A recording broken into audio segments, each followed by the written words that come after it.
Hi.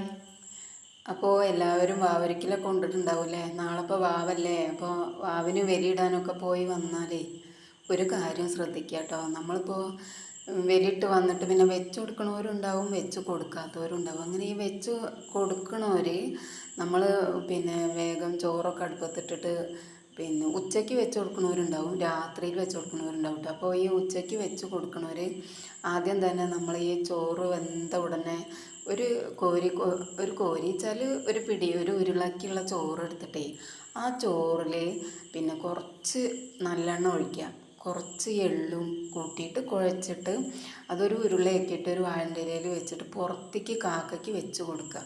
അങ്ങനെ ആകുമ്പോൾ നമ്മളെ പിതൃക്കൾക്ക് അത് വേഗത്തിൽ ലഭിക്കും എന്നാണ് പറയുക. കാക്കവായിലൂടെ കാക്കയ്ക്ക് ഭക്ഷണം കൊടുക്കുക എന്ന് പറയില്ലേ.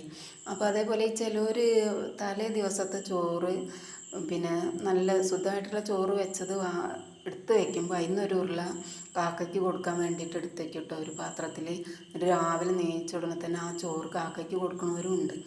അതല്ലാതെ നമ്മളിപ്പോൾ തലേ ദിവസത്തെ ചോറൊന്നുമല്ല, അന്ന് വെച്ച് കൊടുക്കണ ആ ചോറുണ്ടല്ലോ, ആ ചോറ് കർക്കിടക വാവിന് വെച്ച് കൊടുക്കുക. അപ്പോൾ അത് കാക്കയ്ക്ക് പ്രത്യേകം നമ്മളൊന്ന് ശ്രദ്ധിച്ച് വെച്ച് കൊടുത്തതിന് ശേഷം നമ്മൾ അകത്ത് പിതൃക്കൾക്ക് വെച്ച് കൊടുക്കുകയാണ് ഏറ്റവും നല്ലതെന്നാണ് പറയുന്നത്. ഞാനിങ്ങനെ ചില കാര്യങ്ങളൊക്കെ നോക്കലുണ്ട് കേട്ടോ. എനിക്കതൊക്കെ ഭയങ്കര വിശ്വാസമാണ്. അപ്പോൾ അതിനുള്ള ഓരോ കാര്യങ്ങളും നമുക്ക് നല്ലതായിട്ടേ വരുള്ളൂ. അപ്പോൾ എല്ലാവരും ഇതേപോലെയൊക്കെ ഒന്ന് ചെയ്തോളൂ കേട്ടോ.